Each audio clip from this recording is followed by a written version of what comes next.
Em- Então, pessoal, falando agora do procedimento, que é um procedimento especial, né, trazido pelo legislador específico para a concessão da tutela provisória de urgência antecedente, tá? Antecipada, requerida em caráter antecedente, tá? Então vamos falar primeiro da tutela antecipada, tá? Aquela de natureza satisfativa. Diz o 303 do CPC.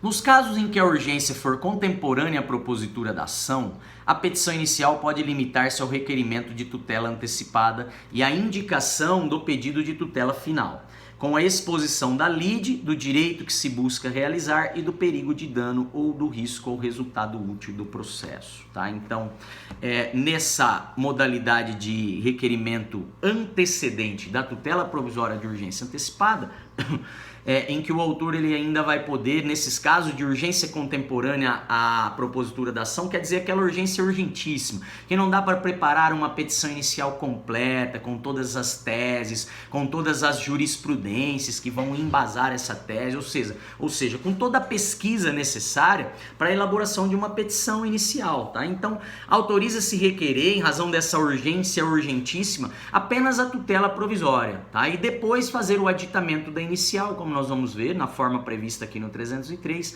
para completar a petição e aí sim abrir prazo para a defesa do réu, né? O réu vai se defender, vai ter direito de contestar quando a petição já tiver sido completada, já tiver sido aditada, ok? Então, segundo o caput do 303, a petição inicial dessa tutela provisória antecipada antecedente, ela vai poder se limitar a um requerimento de tutela antecipada apenas, o pedido será apenas de tutela antecipada, mas ela vai trazer no corpo da petição uma indicação de qual será o pedido da tutela final, para que o juiz veja a congruência, né, entre um e outro, ok? Entre a tutela provisória e a tutela final, a tutela pretendida ao final do processo, tá? Então, embora ele não requeira ainda a procedência em definitivo por sentença da ação, né, do pedido principal, o autor deve apenas indicar qual é este pedido na petição inicial, tá? Além disso, diz o caput que deve ser demonstrada a tal urgência contemporânea à propositura da ação, que nada mais é do que o periculum in mora, né? Ele deve demonstrar o quê? O perigo de dano e o risco ao resultado útil do processo, tá?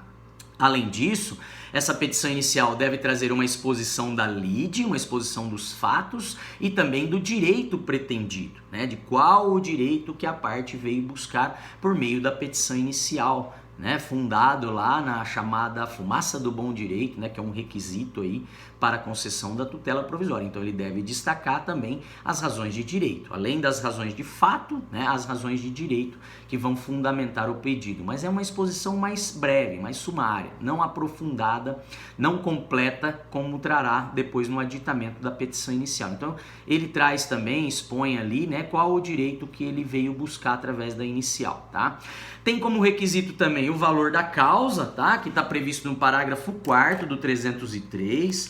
O parágrafo 4º do 303 é que menciona este requisito da petição inicial ao dispor, né, que na petição inicial a que se refere o caput desse artigo, o autor terá de indicar o valor da causa que deve levar em consideração o pedido de tutela final, tá? Então, embora seja uma petição parcial, ela tem que trazer o requisito do valor da causa, tá? E ele deve representar já o pedido de tutela final, ok? Diz ainda, extraímos ainda com relação aos requisitos dessa petição inicial, no caso, no parágrafo 5º do 303, que o autor ele deve também informar que está se valendo desse benefício do artigo 303, né? Diz o parágrafo 5º, o autor indicará na petição inicial ainda que pretende valer-se do benefício previsto no caput desse artigo, ou seja, o benefício da apresentação de uma petição inicial ainda parcial, limitada apenas à tutela provisória. E ele tem que mencionar que ele quer se valer desse benefício para que o juiz não entenda que a petição inicial está com defeito, é uma petição inepta, defeituosa, né? Não completa, tá? Então ele precisa mencionar que ele está se valendo desse favor, apresentando um pedido de tutela antecipada antecedente, né, para que o juiz saiba que aquela petição inicial que está incompleta, ela será completada depois, né? Então é necessário o autor informar ao juízo que pretende valer-se desse expediente processual de requerer apenas a tutela provisória antecipada na petição inicial, ok? Segundo nos fala a doutrina do Marcos Vinícius, com relação ao 303, essa parte que estamos analisando, né? Traga um trecho de doutrina e ele menciona o seguinte: o autor deverá requerer a tutela antecipada, limitando-se a fazer a indicação da tutela final para que o juiz possa verificar se há correspondência entre uma e outra, né?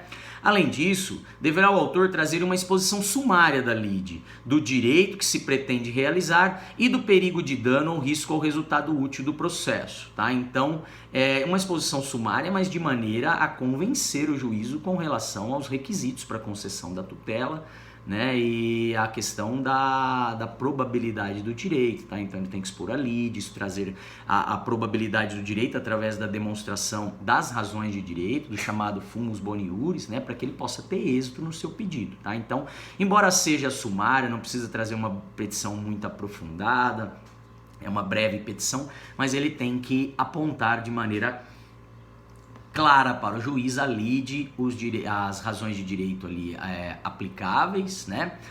O direito que ele pretende buscar, o direito que ele pretende realizar, tá?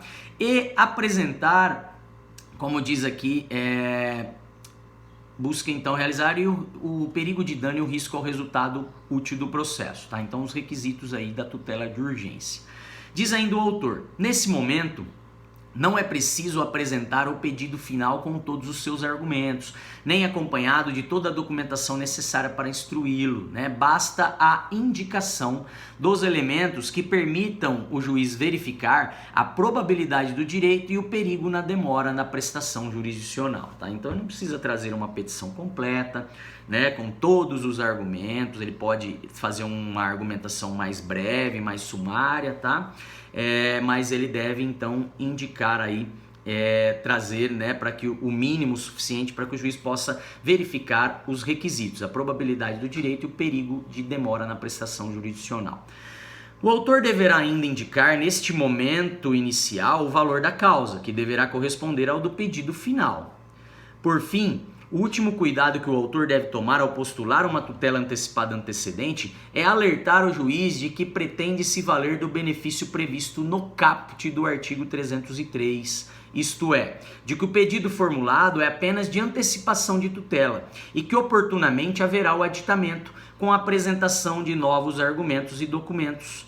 Sem este, haveria casos em que o juiz ficaria em dúvida se a inicial apresentada já contém a pretensão final ou apenas a pretensão de antecipação de tutela, tá? Então, para que o juiz não tenha dúvida se a petição inicial ela é defeituosa, ela foi apresentada de forma incompleta, já trazendo também o pedido de tutela final, de tutela definitiva, né? Precisa a parte alertar o juiz, como menciona o Marcos Vinícius, de que pretende se valer deste benefício da tutela antecedente, requerida de maneira antecedente, ok?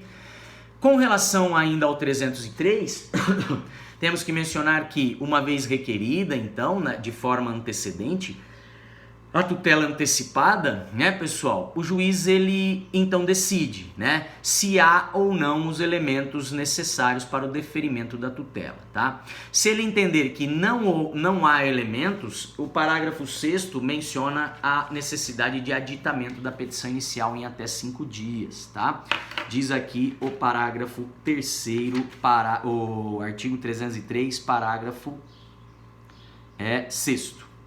Caso entenda que não há elementos para a concessão da tutela antecipada, o órgão jurisdicional determinará a emenda da petição inicial em até 5 dias, sob pena de ser indeferida e de o processo ser extinto sem resolução de mérito, tá? Então, Caso a tutela seja indeferida, o prazo para aditamento será de 5 dias, tá? Para que ele possa aditar. Quando a tutela é deferida, nós vamos ver que o prazo é outro. O prazo vai estar no parágrafo 1º, inciso 1, né, do 303. Mas se ele nega, então, a tutela, entendendo que não preenche os requisitos da probabilidade do direito e do perigo na demora, o risco ao resultado útil do processo, o juiz, ao negar, ele, na própria decisão, já determina a emenda da petição inicial em 5 dias, tá? Sob pena de a inicial ser indeferida, caso não haja o aditamento, e o processo, então, em razão do indeferimento da inicial, acabar sendo extinto sem julgamento do mérito, sem resolução de mérito, ok?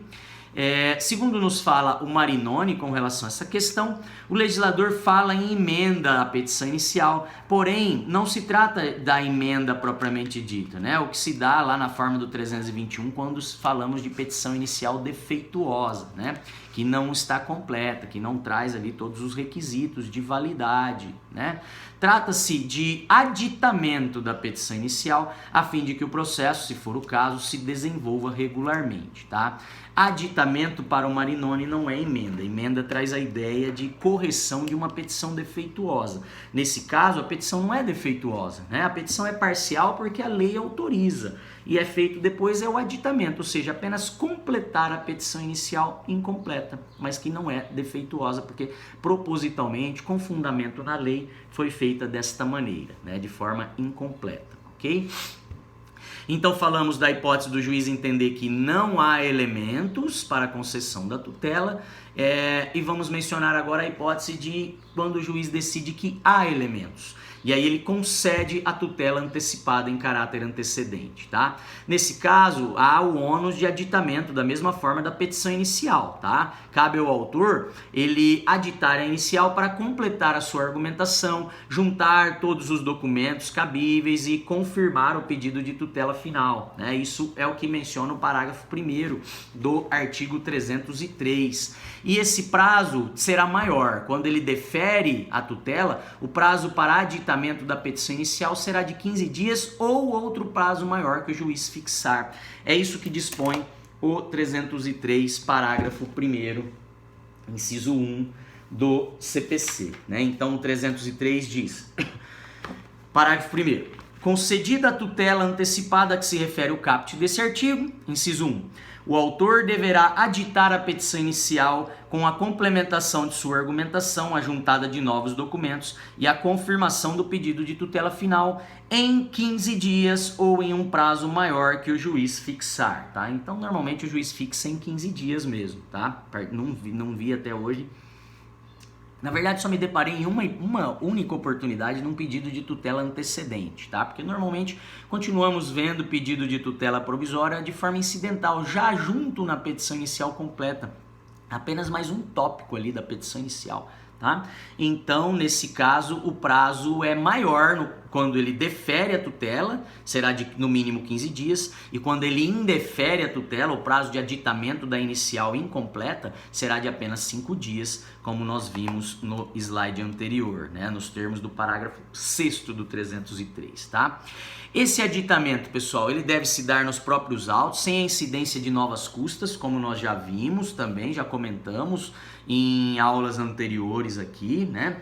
Isso eu encontro no parágrafo 3º do artigo 303, ao mencionar que o aditamento a que se refere ao inciso 1 do parágrafo 1º, ou seja, quando o juiz defere, então, a tutela, dar-se-á nos mesmos autos sem a incidência de novas custas processuais, tá? Então o autor ele já terá adiantado as custas do pedido provisório, ele não terá que pagar novamente as custas para aditar a inicial trazendo o pedido final. As custas todas, né, pelo pedido final e provisório já terão sido recolhidas no momento do ajuizamento da ação, exceto nos casos de gratuidade de justiça, né, pessoal, em que não falamos de pagamento de custas, né, em que há uma hipótese de isenção quanto ao pagamento das custas, tá?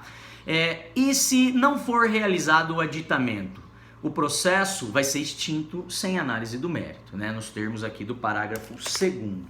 Diz aqui o parágrafo 2º do 303 que, não sendo realizado o aditamento a que se refere o inciso 1 do parágrafo 1º desse artigo, o processo será extinto sem resolução do mérito, tá? Então, a hipótese aí cria o ônus do aditamento realmente para o autor. Se o autor obtém a tutela, né, o juiz concede a tutela e depois ele não adita, a petição inicial, o processo será extinto sem julgamento do mérito, tá? Porque não havendo o aditamento, né, a petição inicial é considerada incompleta e irregular para prosseguir nas fases posteriores do processo, até uma decisão final. Uma vez que nem pedido de decisão final a petição inicial traz, tá? Então, se não realizado o aditamento, o processo é extinto sem julgamento do mérito, ok?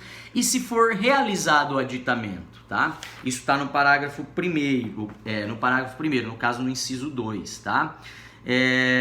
Realizado então o aditamento, tá? Diz o inciso 2, o réu será citado e intimado para a audiência de conciliação ou mediação na forma do 334. E o inciso 3 menciona que, não havendo autocomposição, o prazo para contestação será contado na forma do 335, tá?